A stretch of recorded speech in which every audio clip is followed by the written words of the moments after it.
Hello friends, জয় মোহনবাগান। আগামী 20 তারিখ থেকে শুরু হচ্ছে সুপার কাপ। এখনও অবধি মোহনবাগান কোনো টিম লিস্ট ঘোষণা করেনি, গতকালই তোমাদের এটা জানিয়েছিলাম। তো আজকেরও দাঁড়িয়ে মোহনবাগান এখনও অফিসিয়ালি কোনো টিম লিস্ট ঘোষণা করেনি, তবে সুপার কাপের জন্য আজ থেকে প্র্যাকটিসে নেমে পড়েছে মোহনবাগান।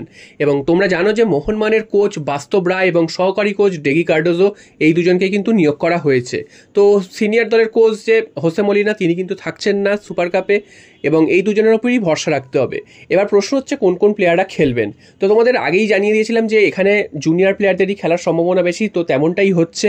যেটা জানা যাচ্ছে যে সিনিয়র দল থেকে 12 জন এবং জুনিয়র দল থেকে 13 জন, টোটাল 25 জনকে নিয়ে এই সুপার কাপে মোহনবাগান নামতে চলেছে। যার মধ্যে একজনই বিদেশি রয়েছে, তিনি হচ্ছেন নুনো রেইস, তাকে রেজিস্টার্ড করানো হয়েছে এবং নুনো রেইস ছাড়া আর কোনো বিদেশি এই সুপার কাপে খেলবে না।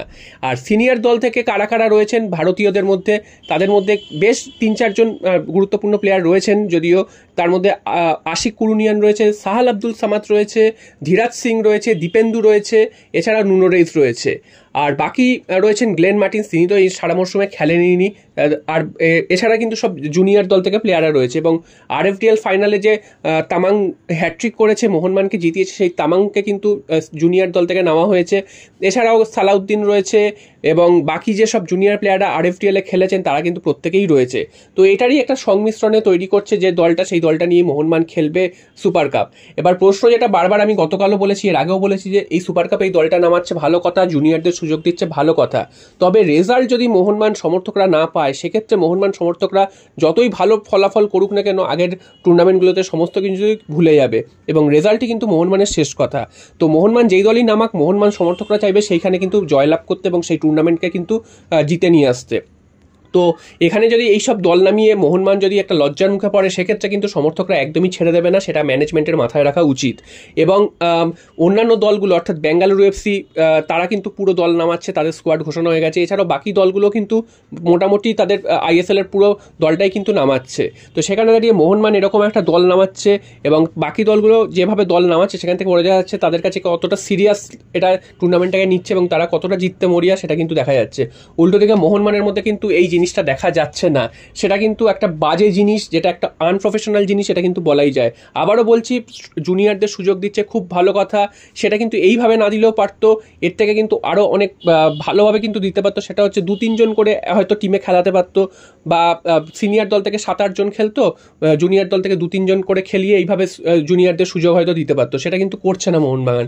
তো দেখা যাক, এখন কিন্তু টিম মোটামুটি সেট হয়ে গেছে, এই টিম নিয়েই খেলা হবে, এখানে তো আর কিছু করার নেই। তবে মোহনবাগান সমর্থকরা কিন্তু রেজাল্ট চায়। যদি ডার্বি ম্যাচ পড়ে, সেক্ষেত্রে মোহনবাগান কী দল নামাবে সেটাও কিন্তু একটা দেখার, কারণ আমরা দেখেছিলাম যে গত বছর সুপার কাপের ডার্বি হয়েছিল, সেখানে মোহনবাগানের জুনিয়র দল খেলানোর ফলে কিন্তু মোহনবাগান হেরে যায় ম্যাচটা, এবং ডার্বির ইতিহাসে কিন্তু ম্যাচটা লেখা রয়েছে মোহনবাগান হেরে যায়, এবং সেখানে কিন্তু এটা লেখা থাকবে না যে মোহনবাগান জুনিয়র দল খেলিয়ে হেরেছিল, সেটা কিন্তু লেখা থাকবে না। তো এবারও কিন্তু সেরকম যদি পরিস্থিতি তৈরি হয়, সেক্ষেত্রে কিন্তু ম্যানেজমেন্টকে জবাব দিতে বাধ্য থাকতে হবে, কারণ একটা টুর্নামেন্ট শেষ হয়ে গেছে, তারপর কিন্তু মাত্র 10-12 দিনের একটা টুর্নামেন্ট খেলার বাকি ছিল, 3-4টে করে ম্যাচ খেলতে হতো। সেখানে দাঁড়িয়ে প্লেয়ারদেরকে ছেড়ে দেওয়া বা তাদেরকে না খেলানোর সিদ্ধান্তটা কারা নিয়েছে, সেটা কিন্তু ভাবার বিষয়। এবং এইভাবে যদি চলতে থাকে, তাহলে কিন্তু মোহনবাগান কিন্তু একটা আনপ্রফেশনাল ম্যানেজমেন্টের হাতে পড়েছে, সেটা কিন্তু বলাই যায়। এবং আমরা দেখেছি যে মরশুমের শুরুতেও তারা ঠিক মতন প্রি সিজন শুরু করে না, যার কারণে কিন্তু একটা ফিটনেসের অভাব আমরা মরশুমের মাঝপথে দেখতে পাই। তো এই জিনিসগুলোকে মোহনবাগানকে মাথায় রাখতে হবে। শুধু বড় বড় টিম করলেই হবে না, বা বড় বড় প্লেয়ার নিয়ে আসলেই হবে না, বাকি সমস্ত জিনিসও কিন্তু প্রফেশনালি দেখতে হবে।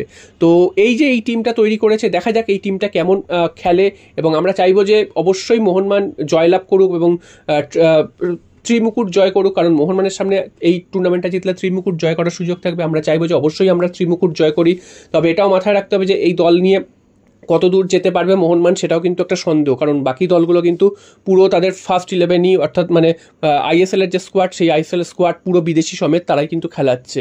তো আমরা আশা করব এই টিম নিয়েও মোহনবাগান ভালো কিছু ফল করবে, কারণ কিছুদিন আগেই আরএফডিএলে জিতেছে আমাদের ছোটরা, তাদের মধ্যে একটা আত্মবিশ্বাস রয়েছে, এবং বড়দের মধ্যে তো আত্মবিশ্বাস রয়েছে, তারা আইএসএল কাপ এবং শিল্ড দুটোই জিতেছে।